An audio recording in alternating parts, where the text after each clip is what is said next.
It is time for day 2 of advanced solving of trig functions. Let's get after it here. I'm once again in a common space in one of the offices, so I'm one strapping it just in case somebody pops in here. I'll have to hit pause and strap up. Let's go. So one of the things we talked about with solving is there's this temptation to cancel out trig functions to make your life easier, right? But in doing so, you potentially lose a solution. We don't know if that solution is going to work. It could end up being something that's undefined, but there's the potential for you losing a solution that does work. So I want to compare that to something a little more simple, right? So we over here on the left-hand side, we have solve x squared equals 2x. Now, if we take the idea of, oh, I'll just divide by x on both sides, cancel my x's, I'm left with x equals 2. But I think we all know that really what we needed to do was x squared minus 2x equals 0. We bring it onto one side. I factor out a GCF of x, leaving me with x minus 2. So now I get x equals 0 and x equals 2. So here we are missing a solution. Case in point, right? Now, when we're dealing with trig, obviously sometimes that solution will work, sometimes it won't. I think in the one that we did in the last video, it didn't end up working, but we still have to check it out. So now let's take a look at this one here. We have cosine squared equals cosine squared x equals cosine of x. So I'm going to bring everything to one side. And now I can factor out a cosine. Don't forget that leaves you with a 1 there. And now I can set each one equal to 0. Boom. Now when I solve this, we have to think, for what angle does cosine equal 0? Well, that would be up at pi over 2 and at 3 pi over 2. It's our quadrantal, right? It's our x coordinate, so it's 0, 1 up at that top one, and then 0, negative 1 for the 3 pi over 2. All right, for our other one, when is cosine of x going to equal 1? Well, that would be at 0, right? It's going to be 1 at 0, and then it's going to be at pi, it's going to be negative 1. So 0 would be my answer here. So these are my 3 solutions for this problem here. Now, think about it, had I just divided by cosine of x, all I would be left with was cosine equals 1. I would have only had this one solution. I would have been missing these 2 other solutions had I done the divide by cosine of x to cancel it out, right? We don't want to do that. So once again, set it equal to 0, factor out your GCF, good to go. All right, the factoring is already done for us in this one here. So it's already factored, right? Sorry, I'm trying to remember where I was. Somebody came in to heat up their lunch, and I had to pause for a little bit. So I forgot what I even said. So I'm going to start from the top. It's already factored, which is awesome. Okay, sometimes we see these and we're like, oh no, what do I do now? Like, we already did half the work for you by already factoring it. So I can just take tangent of theta minus 1 and set it equal to 0. And then we have cosecant of theta minus 2 set equal to 0. And I'll just deal with these two individually, right? Already took care of the factoring. Sometimes that's done for you, sometimes it's not. All right, so I'm going to have tangent of theta equals 1. And then, so when does tangent equal positive 1? Well, that's my pi over 4 reference. Okay, we are in radians here. So I'd have 1 root 2, right? So that's pi over 4 for the first one. It's one solution. And then where else is tangent positive? Well, that's where it's going to be negative 1 root 2. So that would be, let's see, that'd be 5 pi over 4. Okay. And then cosecant of theta minus 2. So I'd have cosecant of theta equals 2. That's the same as saying sine is equal to 1/2, right? Because it's reciprocal. And now I'll position that accordingly. Where is it positive 1/2? Well, I'm going to have at our, let's see here, that would be pi over 6. And then where else is sine positive? That would be right here. So that would be 5 pi over 6. So if I list them all out, I'll have pi over 4. I'm gonna do vertical fractions. pi over 4. Why did I say vertical? Not slashy. 5 pi over 4. Then I have pi over 6 and 5 pi over 6. You could have listed them out in numerical order, but I guess I did this because of the two parts that it came from. That was my rationale there. All right. Now, if it's stated in like my math lab or something like that to list it in numerical order, you would need to do so. All right. Second example. Let's do it. So with this next one, once again, we're given this temptation to just divide by sine theta, which we don't want to do. We don't want to divide by sine of theta. We're going to set this equal to 0. So I'm going to have sine theta times tangent of theta minus sine of theta equals 0. And I'm going to factor out a GCF of sine of theta, which leaves me with tangent of theta minus 1. Cool. Now I can set each factor equal to 0. Sine of theta equals 0. Tangent minus 1. Sorry, tangent of theta minus 1 equals 0. So where does sine equal 0? When's my y-coordinate going to be 0? Well, that would be at 0 and at pi. Whoop, whoop. Then my tangent, when's tangent going to equal positive 1? Actually, hey, we just did that. It was pi over 4 and 5 pi over 4. So since we already have that done, I don't even need to draw that up again because we just did it, right? So pi over 4 and 5 pi over 4. Boom. I don't know why the phone keeps ringing in here. It's not even anyone's office, right? It just says it's unavailable. So I'm not touching it. So I don't know why somebody's calling here. All right. Cool. We got all 4. Awesome. Let's continue. So I feel like you might have been getting a little bored here. Like, hey, can we spice this up a little bit? And I am absolutely down with spicing this up, okay? So here we go. Pythagorean identities. That's what we're going to be going into right now. You've seen these in Algebra 2 honors. We're going to bring them back. I'm going to change up mark because it's getting a little, monotonous here. All right. So we know if we have a right triangle, right? And its hypotenuse is 1 here, right, from the unit circle, then x squared plus y squared is equal to 1, okay? And my x-coordinate is cosine. My y-coordinate is sine, right? I'm going cosine in the x direction. I'm going sine in the y direction. So if I were to put cosine in for my x and then sine in for my y, and really, you're going to see it like this. So you're going to see this more commonly written as sine squared theta plus cosine squared theta equals 1. That's how you'll see it written. I wrote it the first way just because of x squared plus y squared. That was the direct substitution. But then we'll go ahead and rearrange it. Okay? Now, from these, we can get a couple other Pythagorean identities. If I were to divide everything by sine squared theta, meaning, I'm going to change colors for this, I would have, so sine squared theta. So if I take this Pythagorean identity and I divide everything by sine squared theta. Okay, so I'm doing a little algebra here. Both sides get divided by the same thing. This becomes 1. And then cosine squared over sine squared, that would be our cotangent squared theta. And then 1 over sine squared, that would be cosecant squared theta. So this is another one of our Pythagorean identities. Okay? And then the last one we do is why don't we divide everything by cosine. I'll use a lighter purple. Actually, no, I'm going to go blue. All right. So if I take sine squared theta plus cosine squared theta equals 1, and I divide everything by cosine squared theta. So again, this is still algebraically equivalent, right?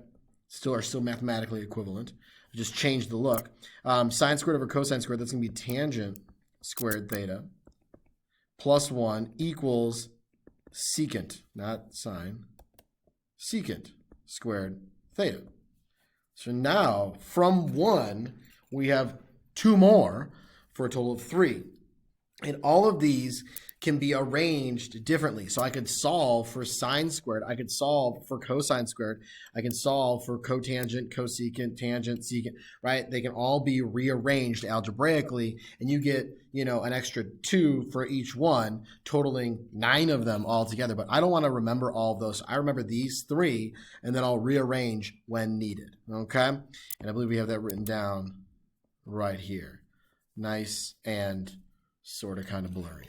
All right, so we've got our three Pythagorean identities, and as it states right here in these sentences here, which is what I was talking about, sine squared theta plus cosine squared theta equals 1, then I know that sine squared theta is equal to 1 minus cosine squared theta, or cosine squared theta equals 1 minus sine squared theta. And you can apply that same logic to the other two as well. What we're going to do is we're going to look for, in these next couple problems you can see down there, example 3, we're going to look for ways to substitute in so that we can get everything in terms of one trig function. So let's do that rather than just talk about it. Let's actually do that.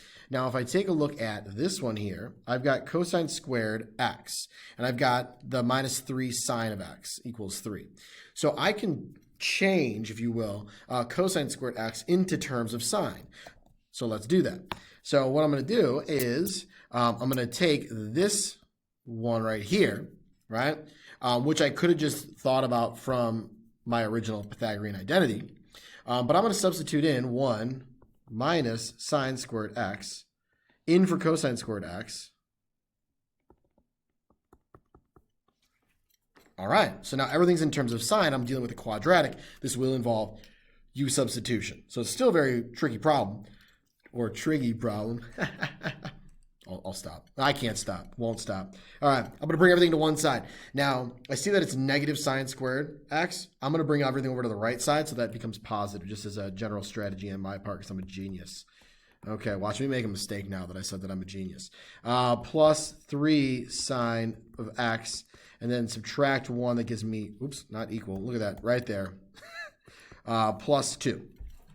Okay, so I have sine squared x plus 3 sine of x plus 2 equals 0. Now I'm going to do some u substitution factor, or if you're getting pretty handy with this, you can just be like, okay, well, I know this is sine of x, this is sine of x, and then I'm going to have plus 2 plus 1, okay? Because I got to multiply to 2, I'm going to get my 3 sine x there. Some of you might be able to skip over the u substitution and just go right to it. It often helps when you're dealing with like lead coefficients, but totally up to you. We did want to introduce you at least to the u substitution just for further math later on. Okay, I'm going to stop babbling about u sub. All righty. So now I'm going to take sine of x plus 2 set equal to 0, and then sine of x plus 1 set equal to 0. So sine of x equals negative 2. When's that going to happen? Never. Undefined. Can't happen there. Nope, nope, nope. All right. Other one. Sine of x equals negative 1. When is that going to equal negative 1? That's my y coordinate. My quadrantals, that's at 3 pi over 2, and we are in radians. Yay, yay, yay. Cool. Awesome. Fantastic and wonderful. Let's keep moving. Man, I love these. It's like just a whole nother level of solving. All right. So I've got cosecant squared of x minus 2 cotangent of x equals 0. So I want to get it into the same trig function when possible, okay? I can't, other than like cotangent being cosine over sine, that still doesn't get into 1. That actually adds another one to the mix. But cosecant squared of x, if I think back to my Pythagorean, I could substitute in cotangent squared theta plus 1 in its place. All right. So I've got cotangent squared x plus 1 in the place of cosecant squared x, and then minus 2 cotangent x equals 0. And once again, I'm dealing with a quadratic. Let's rearrange this in the standard form.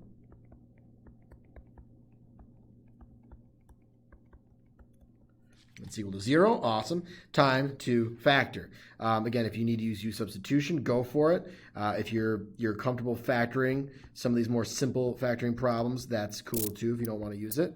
And boom, I've got cotangent of x minus 1 and cotangent of x minus 1. So really only need to solve one of those. So I'm going to get when's cotangent of x equal to positive 1. That is the reciprocal of tangent, but when tangent equals 1, its reciprocal is also 1. So we are going to be in the first quadrant, which is pi over 4. And we actually had this one come up before. This was 5 pi over 4. Whoop. So pi over 4 and 5 pi over 4. Awesome. A sauce. Very good. All right. So yeah, with the reciprocals, we often think about it as then it's tangent. It's reciprocal function of cotangent, and then lay it out. Awesome. Fantastic. Let's do it. That one wasn't really that important to think about the reciprocal because it's the exact same thing with tangent, but had it been secant or cosecant, you know, and you're dealing with 2 or root 3, then it starts to, then you want to do some stuff. All right. Let's see here. Some examples to try on your own. So feel free to pause it, try it, you know, and then see if you got it or not, because these are the last 2 examples we're going to do. All right. Well, if I divide by 4, because I want to try and get this guy by itself. Now, it's not like it's always going to involve our Pythagorean identities. This one doesn't here. We already have just one trig function, so there's no reason to mess it up. Cool. Awesome. Fantastic. So if I square root on both sides, I'm going to get sine of x is equal to plus or minus, looks like 1/2. Cool. Well, where is sine going to equal positive 1/2? Where is it going to equal negative 1/2? Well, we are going to actually be in all quadrants.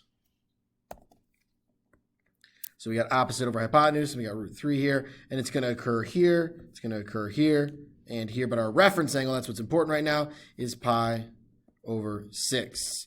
So if we list out each one of our quadrants, we have pi over 6 for the first quadrant. We have 5 pi over 6 for the second quadrant. Then we have 7 pi over 6. Woo! And we have 11 pi over 6. Love it. Good stuff. Awesome sauce. I love it. All righty. Let's keep moving. Let's keep grooving. Uno más.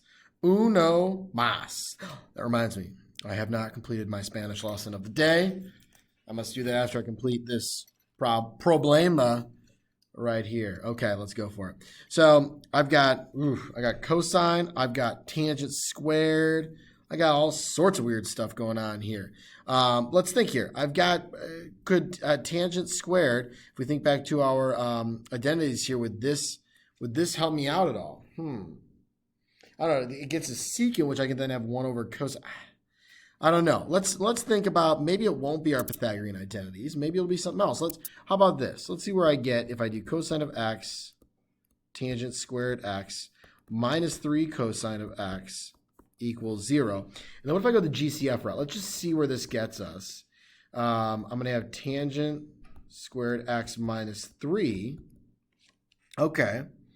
So I was able to actually factor this, the GCF here, and now I can set each part equal to 0. So I'm in the clear. I don't need to use any identities. It's not like it's always going to be that now that we've learned them. You could still have just GCF, AM method, might be ready to rock and roll. So when is cosine going to equal 0? Meaning when's my x coordinate 0? That would be at pi over 2 and at 3 pi over 2. Cool. Awesome. Fantastic. And then over here, if I do tangent squared x equals 3, square root on both sides, we have tangent of x equals the square root plus or minus the square root of 3. So when's that going to occur? Remember, this is opposite over adjacent. So if I position this, my opposite side being the root 3, again, I like the special right triangles here, and 1, this is a 2. This is a pi over 3 reference angle. It's a 60-degree reference. So I'm going to have to list out all of those because it's positive and negative. So it's going to occur here. It's going to occur here and down here, all with my 60-degree, my pi over 3 reference. So I have pi over 3. I have 2 pi over 3. I have 4 pi over 3. And 5 pi over 3. And don't forget about these two. Boom. There's all 6 solutions. And I'm not going to write those all again. We got them right there. Clear as day. Nice stuff. Awesome stuff. Fantastic stuff. In fact. All right. I hope you guys enjoyed that. Just remember, big thing, do not cancel out trig functions. You will potentially lose a valid solution. Know that you can rearrange all of these Pythagorean identities to work to your advantage, right? You don't need to memorize all 9 of them. Really, you don't only need to memorize, you need to know 1. Sine squared plus cosine squared equals 1 because you can derive the rest of them from that. But it's honestly, I think, pretty helpful to just know those 3 rather than having to derive it each time. But rearranging it, on the fly, usually pretty straightforward for most of you. All right. Have a wonderful day. America, freedom, rock and roll. Costco, River Dog, Jenny on the gram. Deuces. And wait. Yo-ro. You only round once.